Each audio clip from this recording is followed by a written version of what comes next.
Good evening, ladies and gentlemen. My name is Marcus Fischer. I'm the Executive Director of the Boys and Girls Club of Lawrence. And it's my pleasure to welcome you to our annual meeting / our Hall of Fame induction.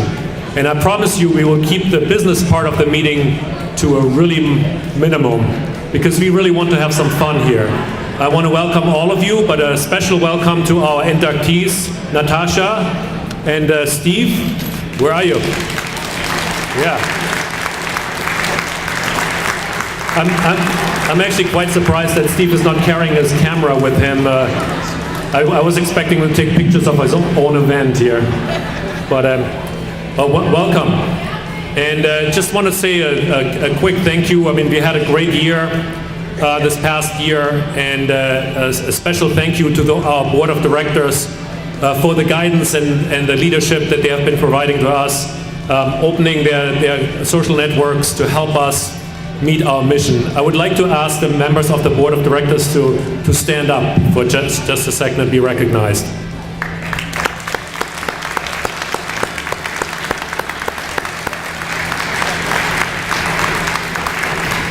Thank you so much for everything that you're doing. As an organization, as we are built and constructed, a vital board is essential to our survival, and I couldn't ask for a better board. Thank you for all the work that you're doing. I also just want to say a quick thank you to all the staff. You are the miracle workers that make everything happen here on a daily basis. If you have a great year, it's because of you. If all the staff of the Boys and Girls Club, please stand up and be recognized.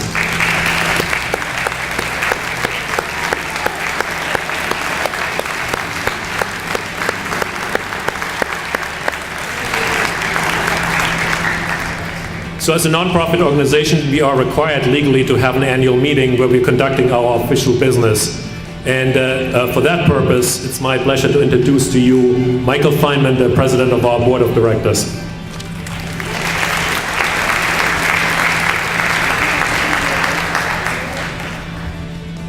Thank you very much. I look at my speech as a little bit of a State of the Union address, and I just want to keep it very brief. We had a great year. Fundraising is always a challenge for this club. We live hand to mouth every single year. But our development director, Andrea Nahigian, special events coordinator, Sarah Ho, grant manager, Kerry Wiersma, and public relations coordinator, Cindy Cantrell, have brought all of our fundraising efforts to a new level. Thank you very much, guys.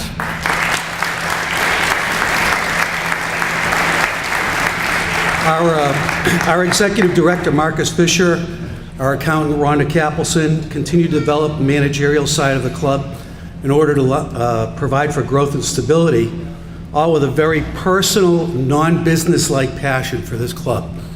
Thank you, guys. Our greatest assets from within the club: Steve Kelly, Billy Robertson, Manny Ayala, Karen Kravchuk, Naomi Hernandez, Jody Ranieri, Amanda Hinchcliffe, and Stephanie Sullivan, and others continue to perform their just very routine miracles every day. Thank you.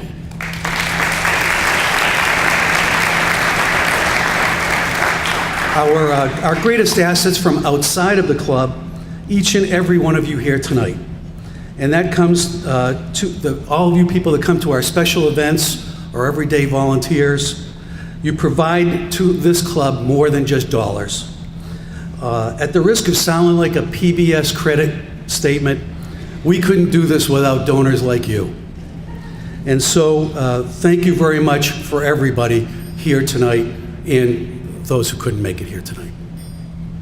And I want you to consider this, that as we work to make a better future for the kids of the club to become productive members of our community, we help the future of our own children as well.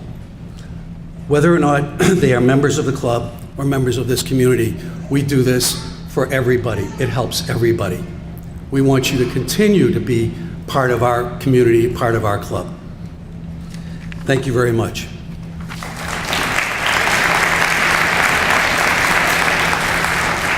For the business part of our meeting, we need to elect officers and also say goodbye to one member of our director who unfortunately needs to step aside for purposes of taking care of family members. She's been on the board for a number of years. She didn't want to come up, but Diane Tower, thank you for your years of service on the board.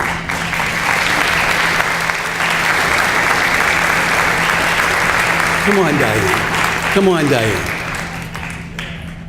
I promise you don't have to say anything.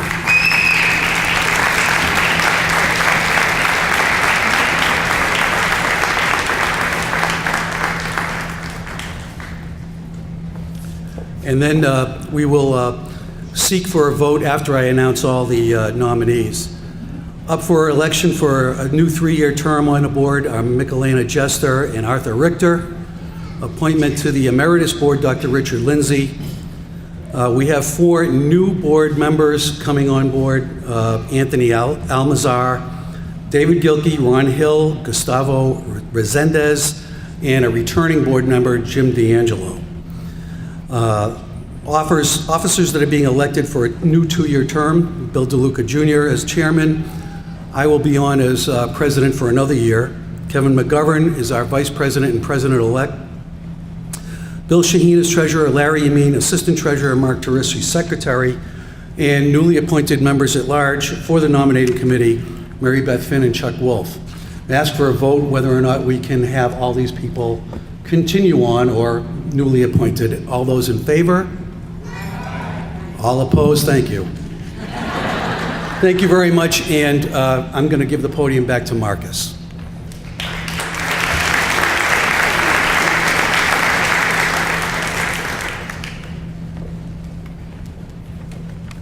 Just a quick mention. Michael actually started as a member here at the Boys and Girls Club, and it's funny how things work out, and now is the president of our board, so good things happen when you're working hard. I neglected to mention to you that at your table you have copies of our annual report, just sort of a quick summary of what happened over the past year. You can obviously look at that whenever you have a minute. But it takes a lot to make the operation work throughout the year, from all levels and resources that are involved in having to be lined up to make it all happen. So thank you for all the support that you have given us over the past year. We can't do it without you, just like Michael said.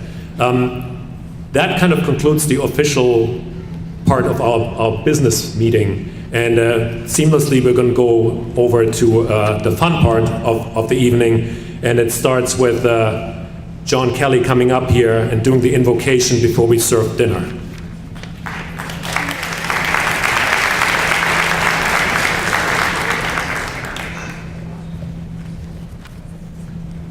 Let us bow our heads in prayer, please. Dear God, we have much to be thankful for as we gather in your sight to break bread in this incredible setting. We thank you for this people in this room, from the board of directors and their families, who gave selflessly of their time, energies, and resources to help young people out of our city through the club. We give thanks to the staff of the club, who help us avoid the problems of the streets and provide us with healthy opportunities to better our lives and our future. We give thanks for our new inductees into the Hall of Fame, who give positive role models to follow in our quest for our own goals and productive futures.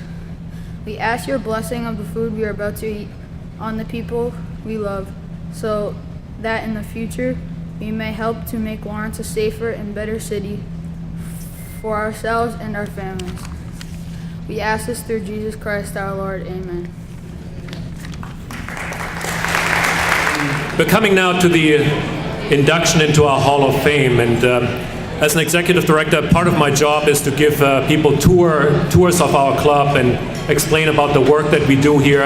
And one of my favorite stops is actually our Hall of Fame wall, where all the members of our Hall of Fame are listed on plaques in our lobby area on the second floor.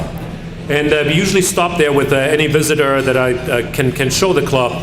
And I say that we have these plaques on the wall for two reasons. Number one, we like to brag about our alums. We're very proud of the people that turned out successful and have made an impact. But secondly, and maybe more importantly, we like to have our kids look at the plaques when they walk by there every day and look at the profession under each name. And in Lawrence, it's all about creating a vision of the future, right? Showing the kids that are coming in through the club right now that there is a better life out for them.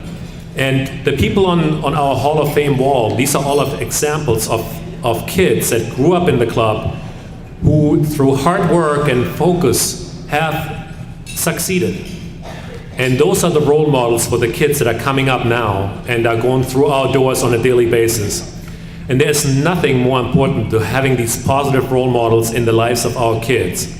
And so I mean that from the bottom of my heart. The meaning and the importance of the Hall of Fame is tremendous for the generations of kids that are coming after these people. And so without further ado, I would like to introduce the person that will induct Natasha into the Hall of Fame. She's also a club alum. And she's also quite successful, and without a doubt will end up on the Hall of Fame one of these days. And I just wanted to say, we started serving boys in 1891, right? And we were really slow on the uptake, figuring out that girls could benefit from the same type of programs. And we only started serving girls in 1992, so there's a huge time gap between the boys and girls, right? And that's why you're seeing an overwhelming number of males in our Hall of Fame. And Natasha will be our second female that will be inducted into our Hall of Fame. And without any doubt in my mind, there will be many more females in the near future, because our girls are academically running circles around the boys. And it's just a question of time when they all will make their mark in our community. And so I would like now to introduce Linelia Raposo, another shining star of our alums, and she will induct Natasha. Come on up.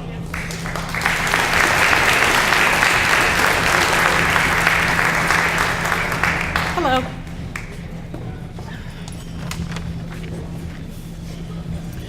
So Marcus, I think you pretty much said everything I was going to say. I'm going to try to move this a little bit further down. So I would like to start by saying good evening, everyone. It's amazing to be here tonight with all of you, to see so many familiar faces, so many movers, shakers, influencers in our community, all celebrating Steve Kelly and Natasha Ballou. It's a great night tonight, and I'm just happy to be here with everybody. So if you know me, you know that I typically tell stories. I'm a storyteller. So I'm going to start by telling a little story of something that happened about 3 or 4 weeks ago. So Natasha calls me, and she's like, "Hey, Linelia, I have great news. I'm getting inducted into the Hall of Fame for the Lawrence Boys and Girls Club." I'm extremely excited. If anybody knows sort of our history, I met Natasha and we solidified our friendship here at the club with Maria. And we've been inseparable ever since. So I know how important the club is to her, and I know how much time and effort and how she feels about the club all day, every day. So really, when she tells me, "Hey, I need you to come and support me and maybe introduce me to the group, if that's possible for you," I'm like, "Sure, no problem. I got you. We've been friends forever." I proceed to hang up the phone and go into a full-blown panic attack, right? And it's this feeling of wanting to do right by her. Somebody that's been with me and always supported me throughout the years, and you want to do a good job. So I say, "Linelia," my background is in marketing, I'm like, "You're going to do sort of data collection. You have to find out like as much of Natasha as possible to talk about her." Mind you, I know pretty much everything about Natasha. We were roommates and in college and everything else. So I proceed to Google Natasha. True story.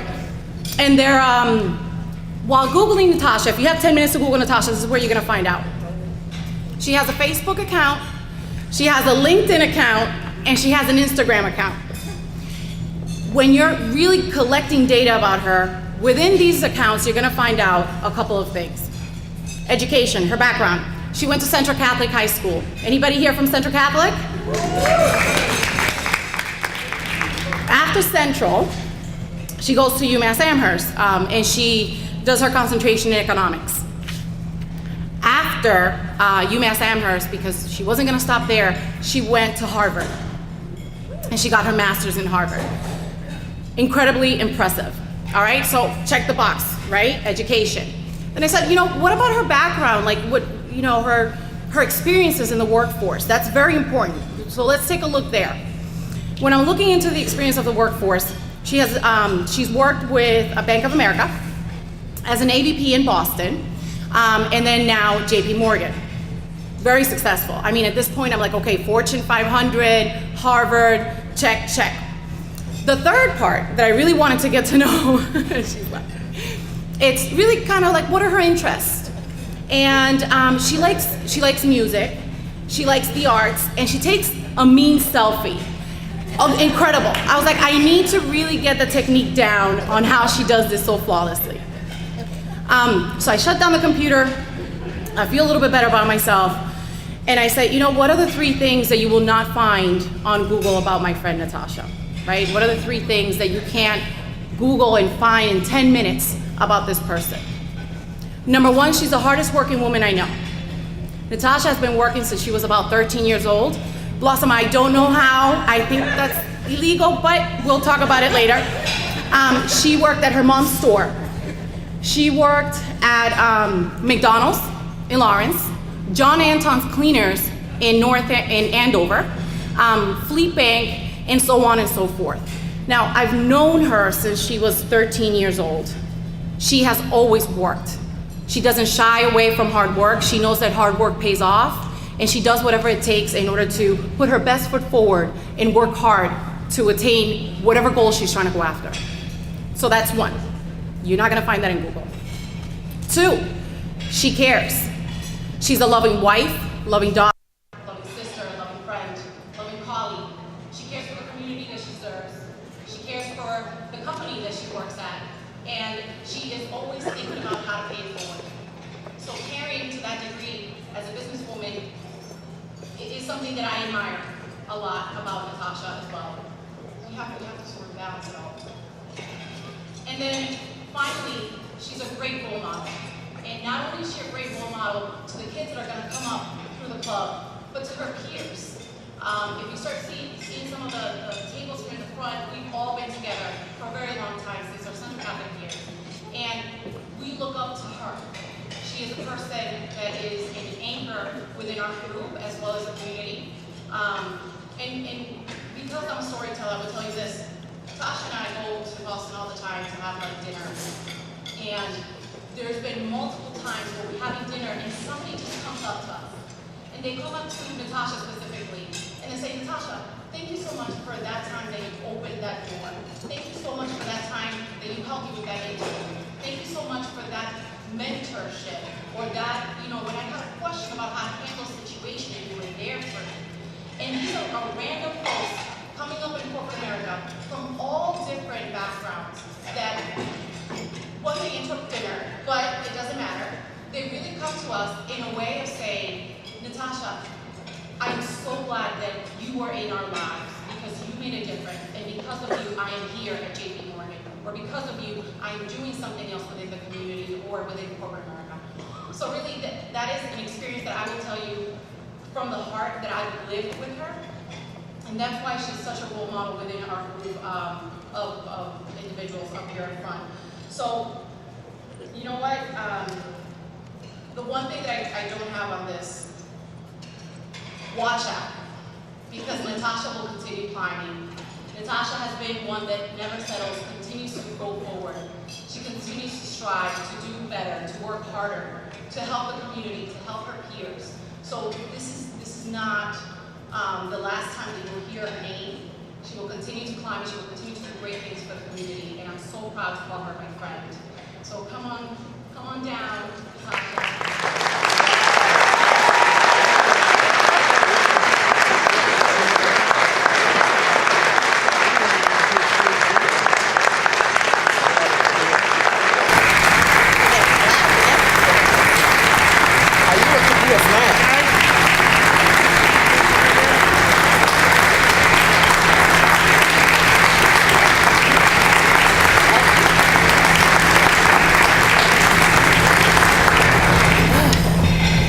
gonna be a tough act to follow. It's gonna have me all teary-eyed speaking up here. It's not good. So don't worry, everyone. I only have about 20 or 30 pages, so I'll only be up here for about 45 minutes. No big deal. So let me start by saying that I'm truly humbled to even have been considered for this honor. You know, I remember being a younger member in the club when I first came to the club when we were split, and walking past the wall and seeing the Hall of Fame and telling my friends, like, oh, my name's gonna be there someday. And they're like, girl, you crazy. Like, this is a boys club. Like, what's wrong with you? But I was just like, it's gonna be there, so don't worry. But I don't know how, but it'll get there someday. But you know, this is really truly a special experience, and I really do appreciate, you know, being considered. So I'll start with this. So some of the best childhood memories I have were within the walls of the club. So, and I attribute a lot of the accomplishments I've made to the staff that I worked with and, you know, supported me through my journey, the relationships I've built with the various mentors I had, the friends that I was fortunate enough to make, and the older members from my time that really set the tone and modeled the behaviors that I still try to exhibit to this day. Whether it be the team building skills I attained through my first exposure and involvement on the basketball and volleyball team, the leadership skills I acquired and developed as a member of the Keystone Club. Naomi, wherever you're at, I can still hear you in the back of my head yelling at me, give me the business, go clean up the locker room. And anybody that was an older member of the previous club knows that locker room was dreadful. So, builds character. You know, my business acumen skills that I was able to further refine through various mentor activities that I participated in the club. You know, Uncle Mike, Steve, everyone knows Uncle Mike Morris. Steve, you know, the first interactions I had with them was, you know, took their hands out for a handshake and said, you need to get a firmer handshake. You need to look people in the eye when you shake their hands. Here I am trying to be all dainty. So I was like, I need to be feminine. Like, I can't shake hands too hard. You know, it's not feminine. But they're like, look me in the eye and be firm, you know? So that really did make a difference. And my passion and sense of responsibility to persevere through the most challenging of circumstances, you know, I acquired through the club as well because of the role models that we had with some of the older members and the girls that we were able to be influenced by within the club. I could go on all night with how much the club has given me. The list is endless, but the one thing I cannot stress is how appreciative and grateful I am to be a part of this family. I came to this club a shy, guarded, introverted young girl and left a versatile, confident, ambitious young woman. So, you know, that's thanks to all of you who really supported me through my journey. So I do have a few thank yous. I'd like to start with my parents, who've always modeled strong work ethic and made sacrifices so my brother, my sister, and I could be afforded amazing opportunities. My brother, who is here in spirit, and Denise, you know, my beautiful mother, obviously my dad right here in the front. I know I drive them crazy, but, you know, they love me unconditionally anyways. You know, now that I'm a parent, I understand how hard it is and the miracles they both had to create to really ensure that we had everything that we needed. And, you know, I'm very thankful to God for blessing us with you as our parents. I'd also like to thank my husband, who has always been extremely supportive and is an amazing father. He's been with me through the best and the worst times, and I know I drive him crazy. I know every day, even today. I was like, I can't be late, and I'm always the one running late. He's always on time, but, you know, I drive him crazy regardless, but he loves me unconditionally, and I'm thankful to have him in my life. My baby boy, Daniel, who's probably cringing because I called him baby boy, who inspires me to work hard every day because I want to make him proud and ensure he never encounters any type of ceiling himself. All of my family and friends who have always been my biggest supporters and cheerleaders and believe in me sometimes more than I believe in myself. all of the club staff, some who are here and some who are not, Jill, Steve, Billy, Risa, Naomi, Maureen, Manny, Jorge, who always encouraged us to perform to our potential and never settle, who always were the greatest representations of selflessness. The number of lives that you've impacted and continue to impact every day is countless. And I speak for all members and alumni, whether they know it or not, when I say we are so fortunate to have you in our lives. The Uncle Mikes, the Mr. Rossies, the Mr. Cronins of the world, the mentors, the tutors, etc., the people that give back to the club through their resources and their time, because they not only believe in this community, but they believe in the potential of the children of this community, and they're committed to progress the right way. And they understand that the world is changed by your example, not by your opinion. Just 20 more pages to go. An extra special thank you to my mom, who will forever be my role model. Every day I strive to mirror her strength, her grace, her poise, her style, and most importantly, her selflessness. She would definitely say I have quite a bit of ways to go on the style front, but you know, Rome wasn't built in a day. So, also want to, I had a message for the members. I know there's not a lot of members here, so I'll transition to the alumni. As alumni, we all need to recognize that we have a responsibility to take everything that we've learned through the experiences we've had at the club to be the best versions of ourselves possible. But most importantly, never forget that we have a responsibility to use whatever influence or resources we have to not only improve the perception of the people in this community, but to improve the lives of the members that come through these doors every day. The members, they need to see us. They need to hear about our journeys, our failures, our accomplishments, so they can be even better than we are. Whatever we do, whatever we are able to do for them is the club's legacy, and we owe it to the club and we owe it to them. For the donors, understand that your contributions go a long way, and it's greatly appreciated by the members it impacts every day. Whether it's the only meal they'll have to look forward to, or having the resources to submit an application to apply to a private school, or having the ability to attend a prep course, or just having a beautiful, clean facility to look forward to go into after school, you are changing and impacting lives in this community for the better. And I, along with many of my closest friends, and all of the alumni that are here this evening, are a product of your generosity. And I hope that you'll continue to impact lives the way you've impacted ours. That's basically it. Thank you all very much again.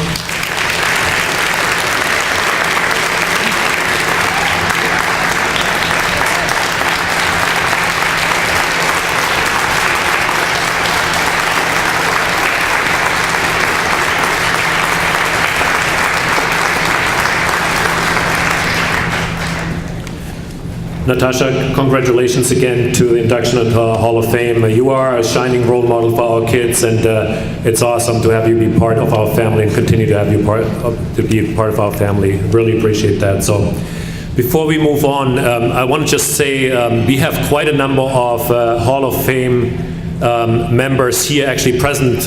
If I could please ask all the members of our Hall of Fame that are here to stand up and be recognized.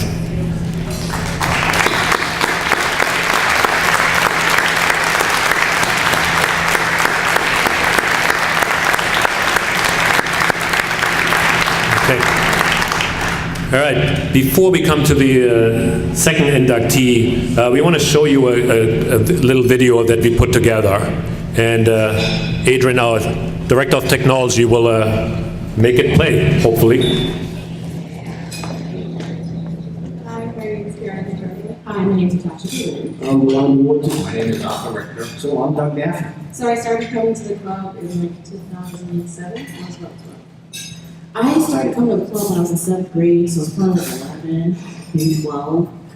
I started coming to the club at about 12, 13 years old. Shortly after moving into the area, I found myself here at the club, and it certainly was one of the greatest things that happened to me. You had to be 8 years old to get into the club, I believe. I think while I was here, the club taught me a lot about the importance of education. Trying to think about college while I was here, because obviously when I was freshman and sophomore, I wasn't really thinking about it too much. club taught me discipline and the importance of like perception. Decided to come to the Boys and Girls Club, you know, because this is where I felt comfort. And, you know, it was just a place where I could just come and realize that I wasn't going to get into any trouble. I started attending the club because we had, not because, but I found myself living in the Essex Housing Project. And immediately made friends with someone who was a member here at the club who said, "You've got to come by." I attended the club because it was located right here, of course, yeah. But a lot of the kids were here, and this is where all the action was. This is where all the sports were. I'm not on the streets, and it's simply because of what Steve has done for me. You know, he's helped me to see a whole different life, have a whole different purpose. And when you get that type of feedback from guys that you hung out with back in the day, and give you that type of respect, I have to attribute that all to Steve. I don't know if he'll remember this, but I remember I was like very much into photography when I was in high school. All 4 years I did AP, and everyone knows Kelly, and everyone knows that he always has a camera on him at any event, and he's always taking pictures. And I remember always hounding him like, "Kelly, can I see your cameras? Kelly, can you tell me which one I should get? Kelly, what do you think about this lens?" I don't know if he'll remember, but I always used to hound him about questions when it came to photography. And I remember there was a lot of times when he would take all those pictures at those events, I would like go to his office and like look at all the folders and all the pictures, and he would like leave me there and let me go through all the pictures, which was really cool. So that's my favorite memory, him teaching me about hair. Oh goodness, there's so many. I would say, I'd probably say one of my favorite ones, and it makes me like teary-eyed. It's when I shouldn't get teary-eyed, but he does. When my brother passed away. He was really there for my mom at that time. It was a difficult time for my mom, but my brother was dispatched, my brother was gone as well. That was very tough for my family. And, Steve was there for my mom and for my dad. And, you could really feel like a sense of family. But I think that's probably my fondest memory because, I remember, we were both in college at the time. My parents were putting me and my brother through college, and I was, I had just gone out and I was thinking about going to grad school, so my parents were like, "Grad school?" No. And that was something that was unexpected. So, I can remember Steve really stepping in at that time. And we had been out of the club. I had been out of the club. I was in college for 4 years. My brother was going on his second year in college. And, we had been out of the club for I wouldn't say for some time, but our presence wasn't how we were here every single day when we were in high school, So I would say that's probably one of my fondest memories. I felt like he was a second dad, really being there for us when we needed him to be. Favorite memory would be, I remember Steve turning around and coming with me to court. Yeah, a lot of people didn't know this, but I was one of, Steve and I, when Steve took notice of me, like I said, I was a troubled kid in 8th grade, 7th, 8th grade, going to school on going to streets, getting straight F's. Steve took notice of that, and one thing with Steve was he found that I was going down a path that wasn't a good one, obviously. And this to me was obviously one of the better stories for me because at the end of the day, I was a kid with straight F's going into a courthouse, and who do I have standing beside me? It's not my parents. And don't get me wrong, my parents are still in my life. However, Steve was the one that was there for me. And Steve stood there beside me, and we're looking up at Judge Ferrari at the time. And this judge looks at Steve, looks at myself, and says, "Are you serious? You really want to take on this kid?" And Steve, without hesitation, was like, "Yeah." He knew I was a straight A student. So give it a couple of months, fast forward a couple of months thereafter, I'm over here getting straight A's. So I go from straight F's to straight A's. We're in front of Judge Parker once again. And there he is with a big old smile. And I'm looking up at Steve and I never forget just this big old cheese smile to say, "You know what, I knew I could get through to this kid." And he did that. So that's just one of the memories that I cherish. That remind one of the better memories. When I was here, as I said many, many years ago in the 60s, Steve Kelly was here at the club at that time. And I didn't have a lot of interaction with Steve at that time because I wasn't on a basketball team, so to speak, because I wanted to play basketball. But I can tell you from being at the club to this day and having spent time here every year since I was a member, that, I don't know if it's one trade, but to see Steve Kelly and his interaction with the kids has always been just amazing to me. The respect that they have for him, the respect that he gives them, what he teaches kids.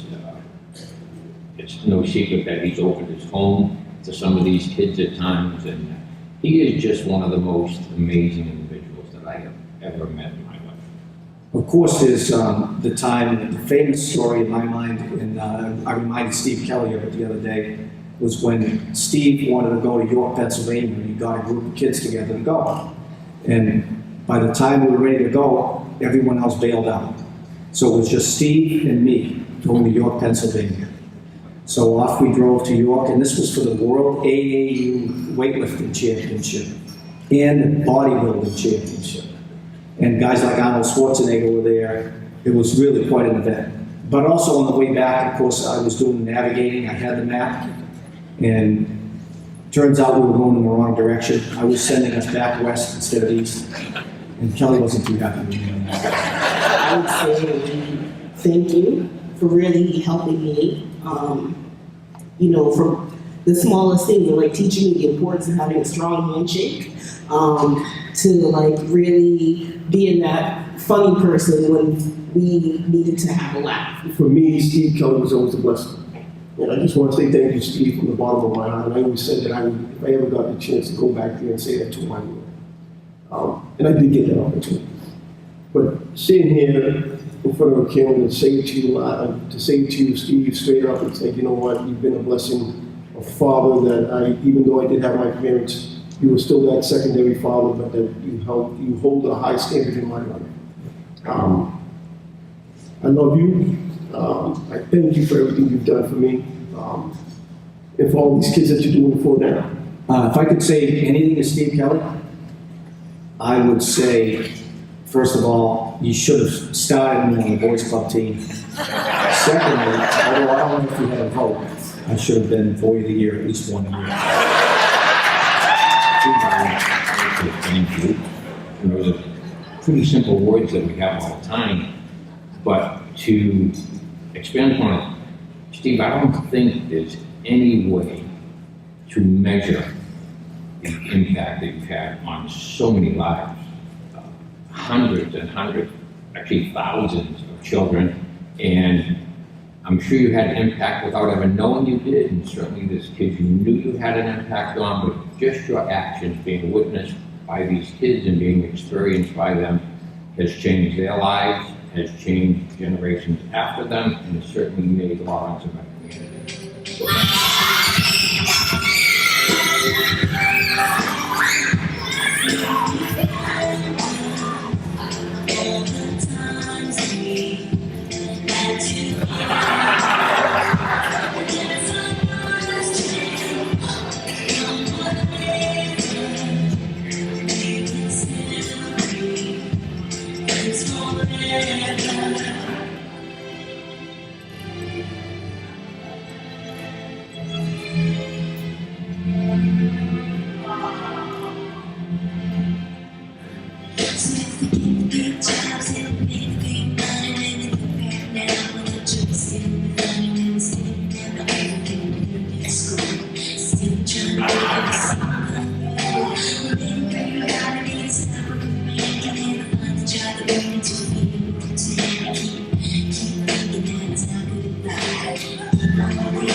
Just wanted to say a special thank you to Ryan Bennett, who put this video together pro bono. He's a professional video maker, and he put this video together for us, and it was a lot of work. We probably had footage for weeks. 51 years here at the Boys and Girls Club. You have a lot of stories that can be told, Steve. It's my pleasure now to introduce the person that will induct Steve. It's really a person who doesn't need an introduction himself. He's also a member of the Hall of Fame. He's not quite on years up at Steve's level, but it's 38 years that he has been working for the Boys and Girls Club. It's our 40, I'm sorry. Somehow, a couple of years ago, we stopped counting. 40 years, wow. Bill Robertson, come on up here and induct your not only co-worker, but friend.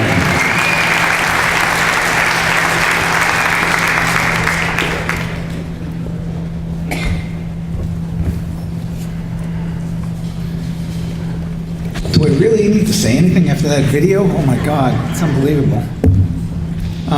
First of all, I'd like to say, Natasha, congratulations. I remember you from a little kid in the Girls Club many, many years ago, and it's not a surprise that you're here tonight and being inducted in the Hall of Fame.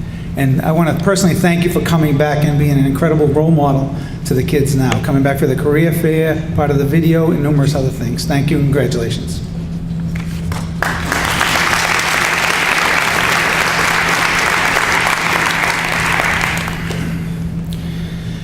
Wow, where do I start?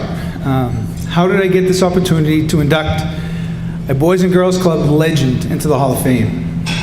Of course, we're talking about none other than the one and only Steve Kelly. When Steve asked me to do this, I thought, how lucky am I to be the one to induct my mentor, my friend, and the main reason why the club has reached its stature today.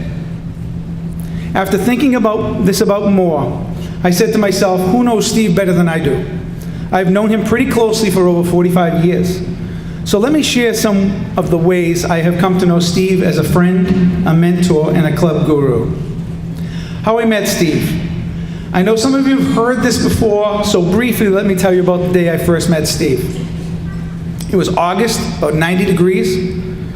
As I looked out the side window of my Farnham Street apartment, I saw someone throwing a shot put in the alley between the streets. I had to go outside to get a better look at what I was seeing. It was Steve, with his full beard, blue holey sweatpants, sweatshirt, with a blue nylon jacket over it. He was practicing throwing a shot put.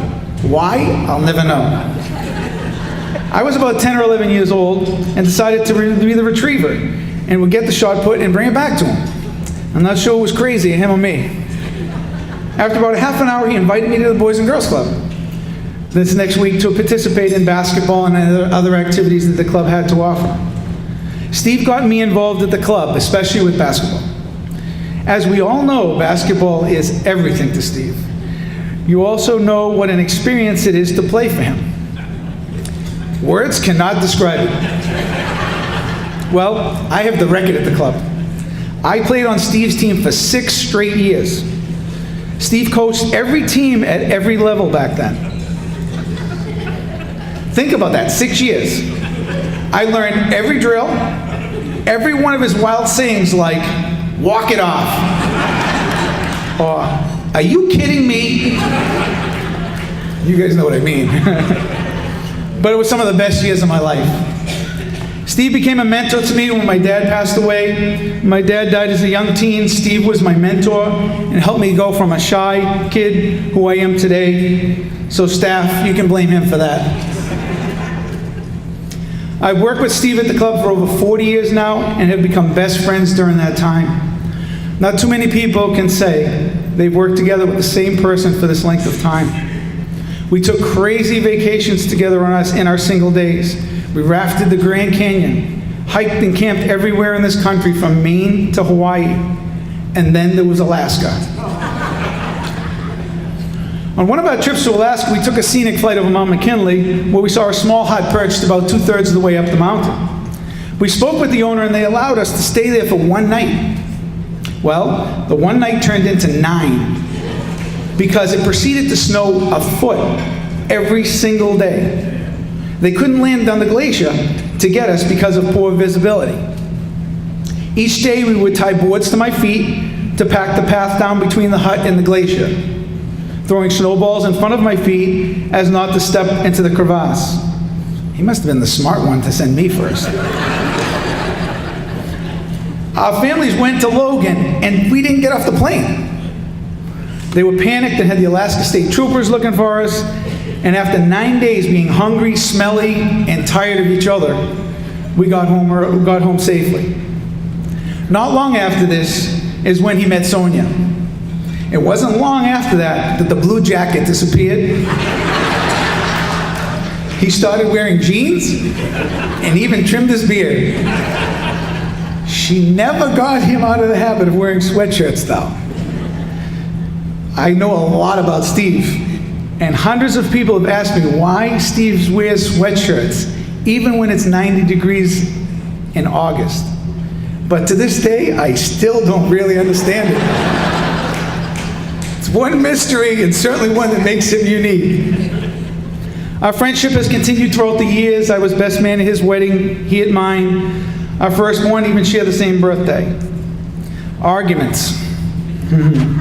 Even though we were such close friends, doesn't mean we haven't had our share of arguments. During basketball season, Steve's other side comes out. And most of you know what I mean. 90% of the arguments that we have been in, and yes, they've been vicious, are about practice times, getting out of the gym on time, and even having enough games or practices for his kids. We're cheating his kids. That's Steve, though, putting everything into whatever he does. I certainly don't miss those arguments, though. Abraham Lincoln once said, "Character is like a tree and reputation like a shadow. The shadow is what we think of it, and the tree is the real thing." These are some of the real things I know about Steve and his character. Hard work pays off. This is Steve's main motto, and over the years has become the club and basketball program's motto. Steve himself truly believes this and has proven it over the years by never missing work. He has instilled this virtue in the club kids over the years, and none is more evident in one of our club alumni, Junior De La Hoz. When Junior became an adult, he had "hard work pays off" permanently tattooed on his upper arm, Steve Kelly, on his arm. So that's the impression that Steve leaves on kids. His motto is taken to extremes sometimes, though, like working out at 3:30 in the morning, even to this day. Or his insistence to operate that floor stripping machine back at the old club. The machine has taken Steve down, broken his ribs, black eyes, glasses broken. Not sure if that's hard work or stubbornness, though. Steve is the most upbeat person you ever want to meet in your life. If you ask Steve, how is he doing? I think now he says, better than fantastic. In previous days, he would ask you on a scale of 1 to 10, and then he would come up with some crazy answer like 12.23567. Steve makes people feel important and will talk to anyone, anytime, for long periods of time, even when you're not his favorite or don't even know him. Poor Sonia has waited many hours over the years till he ended some of these conversations. In a New York hotel where Steve was with Raymond Nunes, I believe, for the Youth of the Year competition, Steve spoke on the phone to a total stranger for over 20 minutes until he realized that person had the wrong number. But that's Steve. That's a true story, too. Kids are always the number one priority, and he can get them to believe in anything. I know this is so true for many of you out there, and even for myself. Whether it be basketball, school, or whatever, he finds a way to instill that confidence in you that helps you to reach the top of your potential. He even convinced Socrates and Rick and others there was a McDonald's at the top of that mountain they climbed on the Appalachian Trail in order to motivate them. They remember that. After almost drowning at Camp Kiwanis, Steve and Bill Cunningham were determined to help me pass my test to go into the 10-foot pool in the old club. They wouldn't let me out of the pool until I passed it, and they kept pushing me back in. Not sure they could do that today, but I eventually did it after many tries, and the amazing part is that my first full-time position at the club was the aquatics director. His different workout and eating habits. Those of us that didn't really know Steve are, again, aware of his workout his workouts in the morning at 3:30. Not sure how healthy that really is, but he does keep himself in great shape. His eating habits at the club are another story. These have changed over the years, going from Pepsi and Cheez-Its to chicken and Zone bars, cut up by his rusty utility knife that was used for everything, and I mean everything. He also has an endless supply of lifesavers and lollipops that have helped motivate many kids to do push-ups in the office.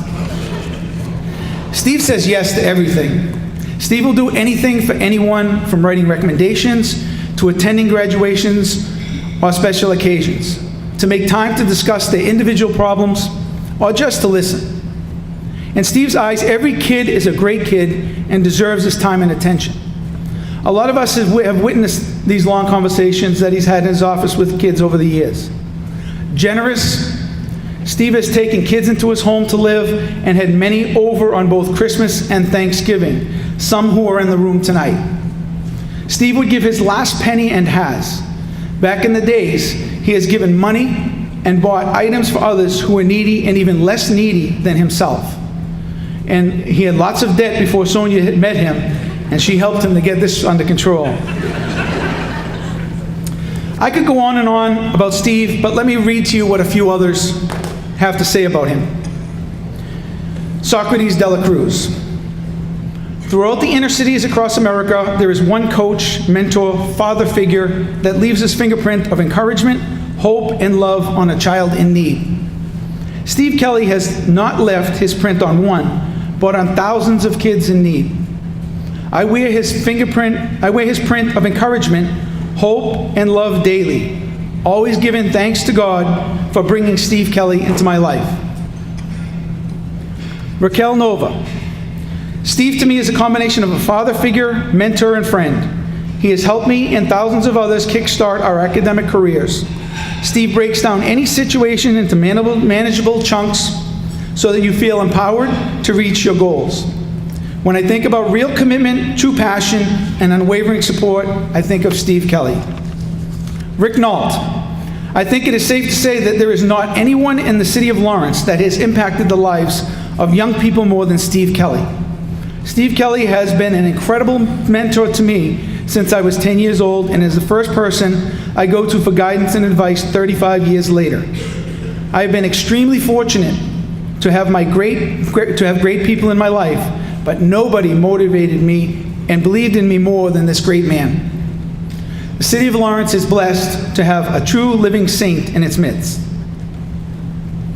Radamus Nova. There is no better way to describe what Kelly means to me than call him my second father. In fact, my own dad calls him tu otro papá. He was the positive male role model I desperately needed when I moved to Lawrence from the Dominican Republic in 1989. Considering my biological father stayed back on the island. Like any great dad, Steve had high expectations of me, challenged me, celebrated my successes, and picked me up when I failed. He always treated me as his favorite son. I now realize that he fooled me because I guarantee you many others in this room felt the same way. In summary, it is all of these amazing stories that make up this amazing man. I could go on and on. In the interest of time, I won't, because we all know that he will.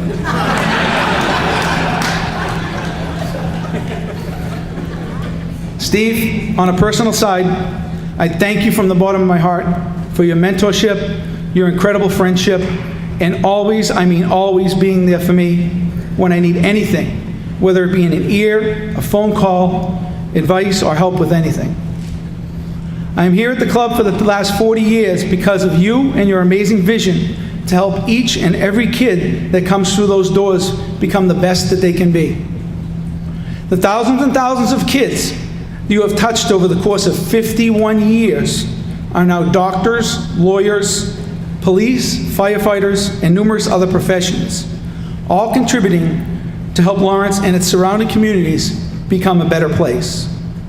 It is no coincidence that your name is in the front of this building outside. You are the heartbeat of the club, and we are all indebted to you for this special place we call the best club in the country, the Boys and Girls Club of Lawrence. It is now my extreme pleasure to induct my friend and our club guru, Steve Kelly, into the Boys and Girls Club Hall of Fame.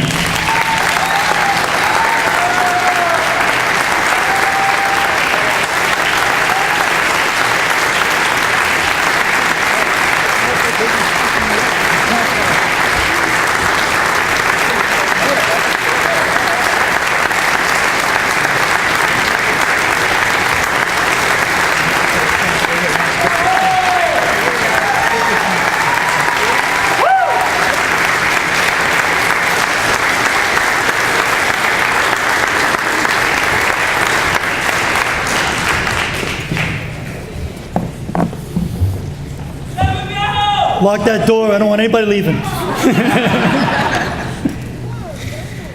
Wow. I don't know how to follow that. First of all, I want to congratulate Natasha and what Billy said. We need more female role models for our girls. I think back to when you were a senior in high school and you were in Lanelia. We went down to UMass Amherst with Mr. Morris, and we met everybody down there, from the president of the university. I think if the Pope was there, we would have met him too. But it was unbelievable, and to think that you guys went on to become UMass grads and gone on to do the things that you've done with your life is just amazing. But please keep coming back to the club and talking to the kids, because they need that. They need good role models in their lives. It's we talk about, and this isn't part of what I'm supposed to be saying right now. Billy said, "Be careful. You're going to ramble and you're going to talk for too long." He's right. When Socrates comes back to the club and Ricky Knoll comes back to the club and so many of the guys from here come back to the club and talk to the kids, it just means the world to them, because they see somebody who is just like them and grew up at the club, and they know after they listen to Sock Talk that, yeah, someday I can be like that.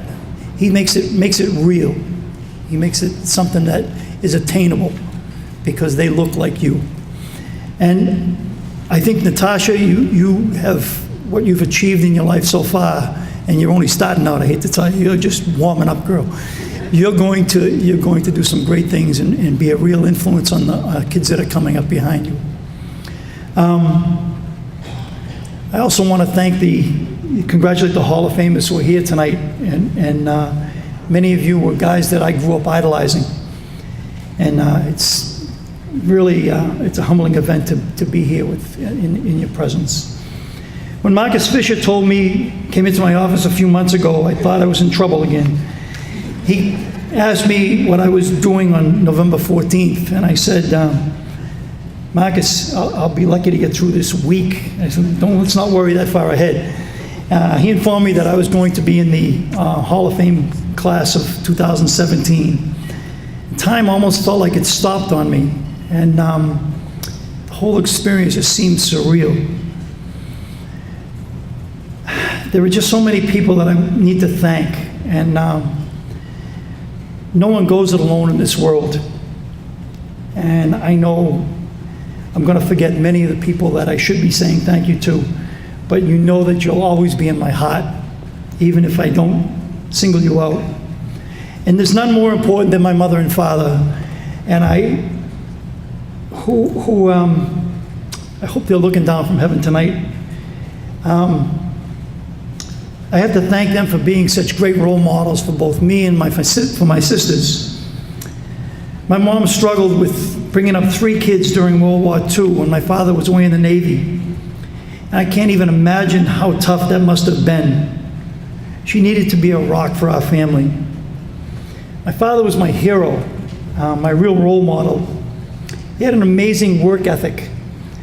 And while he was a firefighter by trade, he also worked 4 other jobs part-time on the side to make ends meet. I can never complain about the hours we had to put in here at the club. It's funny, I still remember getting a phone call from a friend one day and asked me to come down to the club with him. I was in 5th grade. I turned and I asked my father. I remember him saying, I don't know about that. There's some pretty rough kids down there. It's amazing how little perceptions have changed. They're almost the same today as they were back when I was a kid. Now, I had 3 great sisters, but I wanted some brothers to play with. So I asked my mother to intercede. I've been here ever since. My sisters deserve all the credit I can give them. My sister Maureen has always been there for me when I was younger and still here for my family today. After retiring as a school teacher, she came to work at the club for a bunch of years as the volunteer coordinator and adopted her son Hector from here at the club. My sister Nancy passed away almost 30 years ago, or about 30 years ago, from breast cancer. She was most like me in personality. She hated to lose, wanted to be first in everything that she did, and was a driven woman. I miss her passion that she brought to life. My baby sister Eileen is probably the best athlete in our family. She wound up playing basketball in college. I used to drag her to every court I could find, and we'd challenge anyone who was around. I don't think we ever lost. She always had my back. She and her husband Mike are both strong supporters of our club. It takes a very special person to be a spouse of a Boys and Girls Club worker. My incredible wife of 21 years, Sonia, is that person. She's so supportive, has sacrificed so much, and has taken on so many challenges just so that I could pursue the dreams that I had. We met through the club, and she won the approval of the club kids that she counseled at the Arlington School, who played for me. That was all that I needed. She has helped me raise 2 families. We adopted Raymond and Carlos Nunez back in the day when we came home from our honeymoon. I'm so thankful to the people at Central for taking those 2 kids in, even when they didn't project to be Central kids as far as their abilities went. But they worked real hard to meet the standards that Central had. Carlos graduated from Endicott College and works at Lawrence High as an intervention counselor. And I believe he should be honored as the Father of the Year for the work that he does with his 3 kids. Raymond was the National Youth of the Year back in 2001. He graduated from Tufts University and has internalized everything that he learned at the club through his work at the Bruce School and as the head basketball coach at Lawrence High. Every one of his seniors has graduated, they've graduated on time, and they've gone on to college. And that's an amazing feat.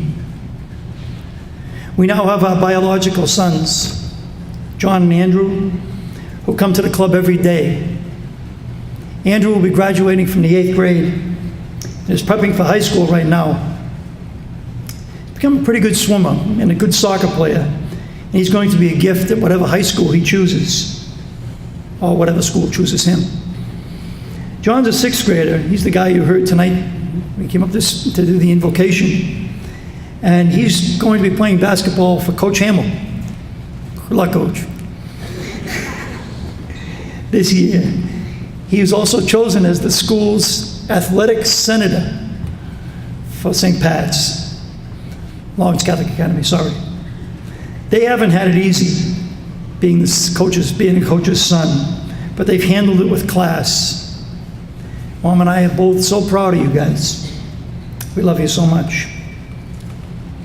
We also have a contingent from my second family here tonight, the Robertsons.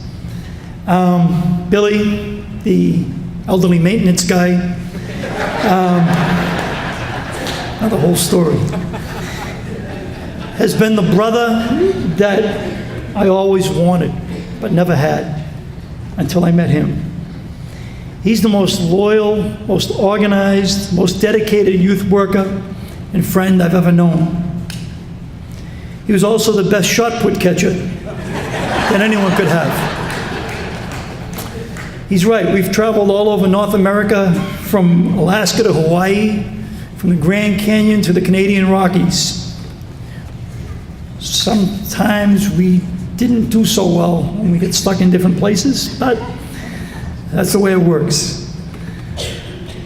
The rest of Billy's family have just been phenomenal for the club, whether it's Carrie and Tom, and who are two of the most supportive and generous volunteers that we have at the club, to Steve and Debbie and Jimmy, whose daughter ran the marathon for us.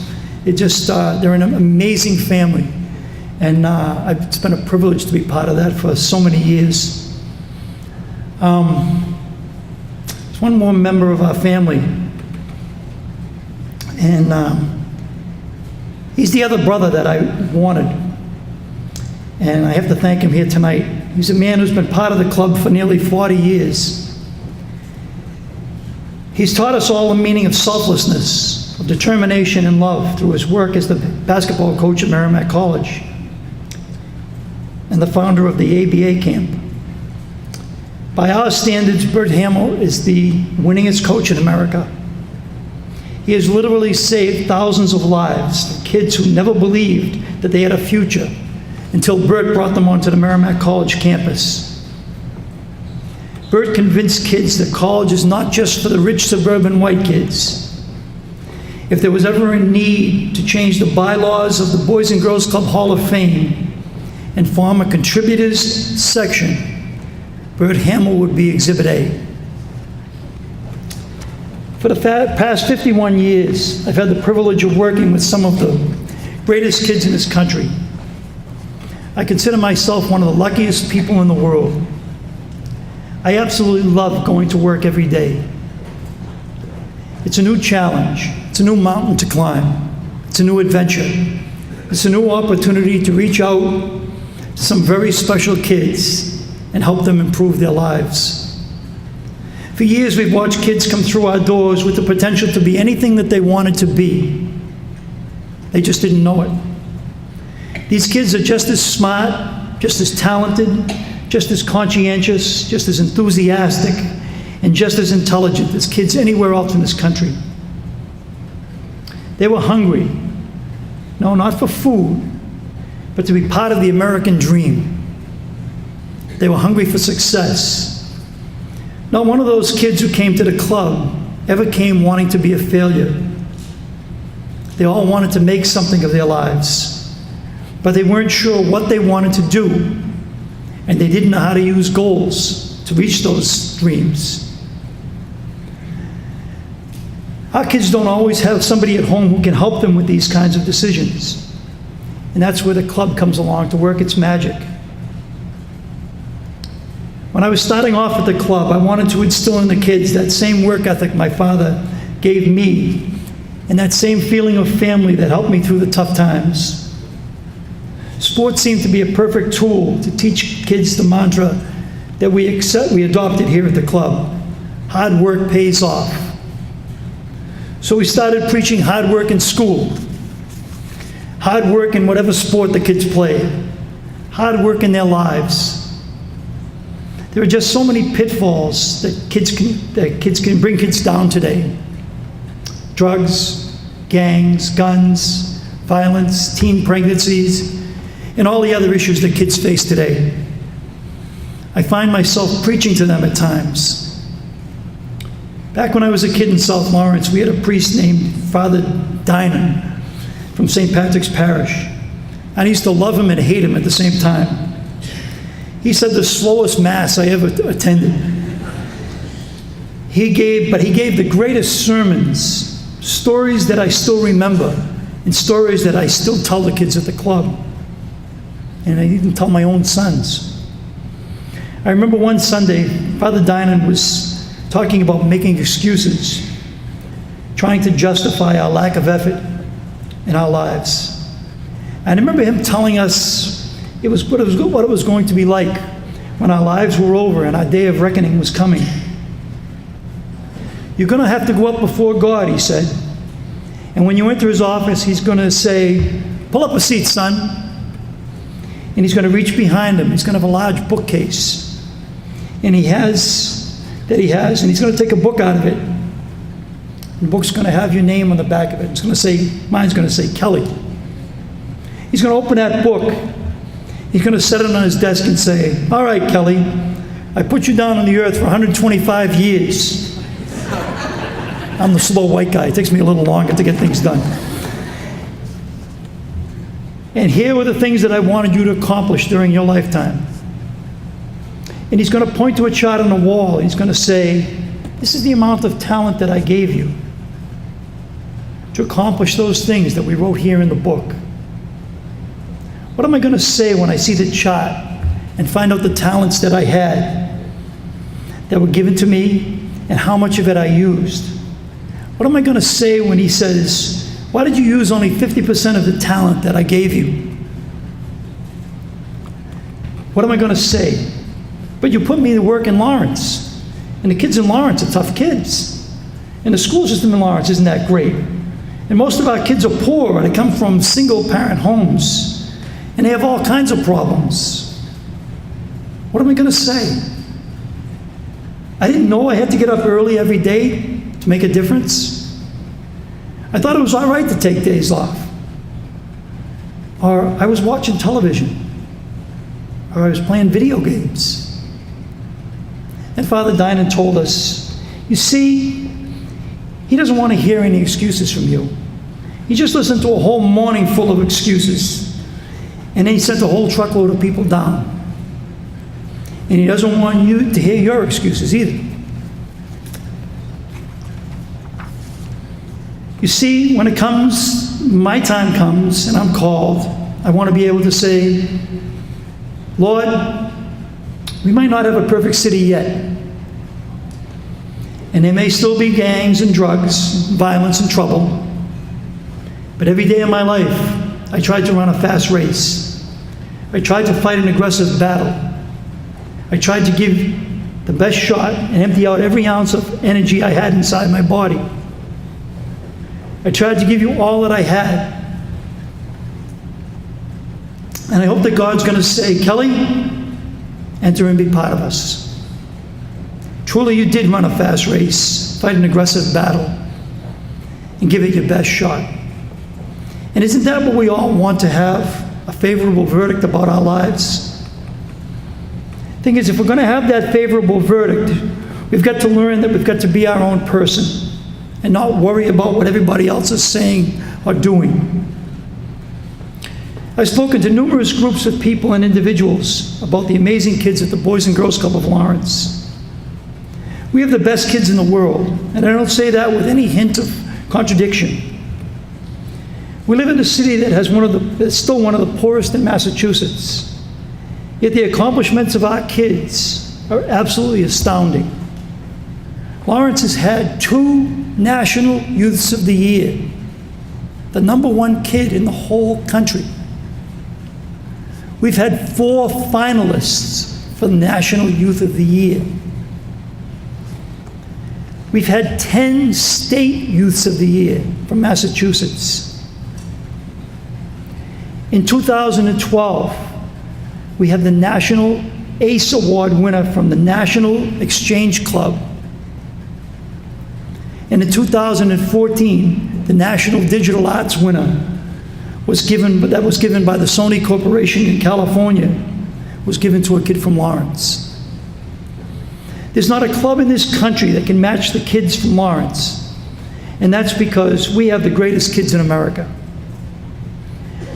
We have stood in awe as we watched our members, the throwaways of society, as Socrates de la Cruz told us, become doctors and lawyers and architects and engineers and politicians and educators and firefighters and policemen and financial consultants and counselors, always challenging them to reach new heights. We're incredibly proud of our members, proud of the struggles that they've overcome, and proud of the accomplishments that they've achieved. We have an amazing staff that is just so dedicated to helping the kids achieve their goals that they've set in their life. It's so important for each of them to instill that sense of hope in all of our members. Our kids must believe that they do have a future, that there are possibilities out there for them if they're willing to work hard. You see, what counts in life, I can assure you after struggling for over 5 decades at the club, is not self-knowledge, but something to believe in. We need people who can connect with one, lend a hand to another, who can be moral reservoirs for vulnerable children, sources of hope for those who are most in need. And what greater privilege can we have in life than this? What has become of the boys and girls who have listened to our message and have made the jump to be great? They're the role models for our younger members in the club, as well as for kids all over the United States. I can never forget them. They're some of the most important people in my life, inspirations who have taught me never to give up on anyone. God has blessed me and my family beyond measure. There's no way an average, slow white guy from Lawrence would be standing here tonight if God's handprint wasn't all over my life. I will never take this honor for granted. As long as I continue to occupy that office in the best youth development agency in America, the Boys and Girls Club of Lawrence, Kelly's Club.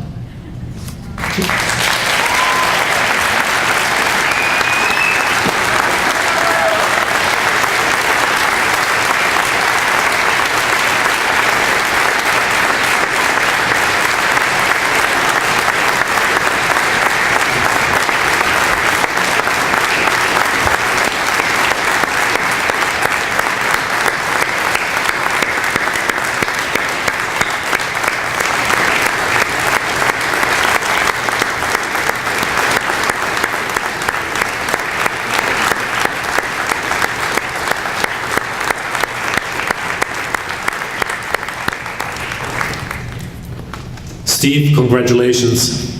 And you are a white, slow guy because it took you 51 years to get into our Hall of Fame. But you know what? You did it.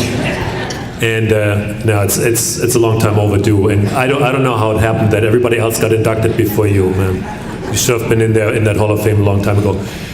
Before we conclude this event by all collectively unveiling the 2 new inductees Hall of Fame plaques in our lobby, I would like another alum to quickly come up here and say a few words.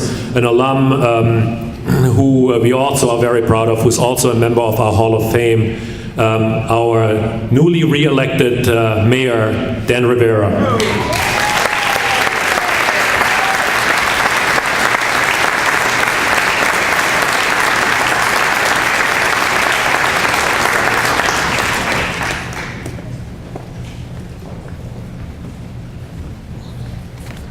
Good evening, I'll be brief. My name is Dan Rivera, I'm the mayor of the city of Lawrence, and I'm a Boys Club kid. And I would consider myself a Robinson kid and not a Kelly kid, because this body's not made for the basketball court. But I learned tonight that apparently you didn't know how to swim, but you taught me how to swim. And so I hold that close to my heart. And so I have the privilege of being mayor. I get to make proclamations. So I have a proclamation for the 2 inductees. And I know everybody wants to get out there and see the plaques unveiled. So if I can have both Natasha and Steve come back up for a second. Natasha, I didn't know anything about you except that as soon as my staff knew that you worked for J.P. Morgan, they got very excited. And that you still lived in Lawrence, and I'm still in campaign mode, so I immediately try to find out if you were registered to vote. She was. So I'm happy to give Natasha this proclamation. You that know her more than I do, I'm not going to pretend to try to know much about her, but this proclamation says all the great things that you know about her, but it puts it in my handwriting and says, on behalf of myself and the citizens of the city of Lawrence, we proclaim and honor her and her recognition tonight. So thank you, Natasha, for all that you do.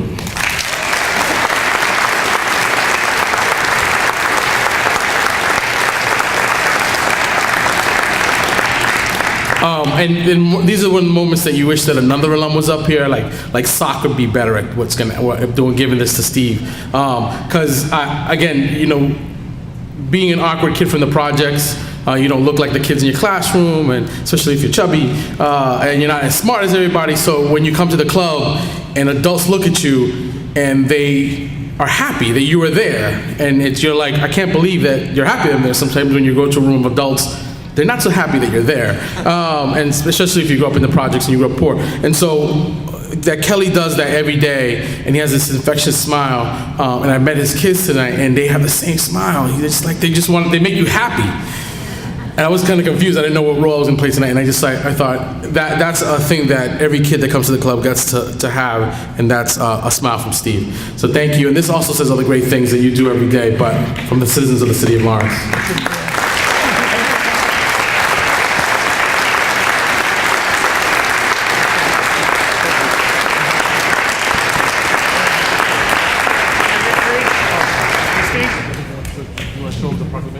Mayor in the middle. Oh my.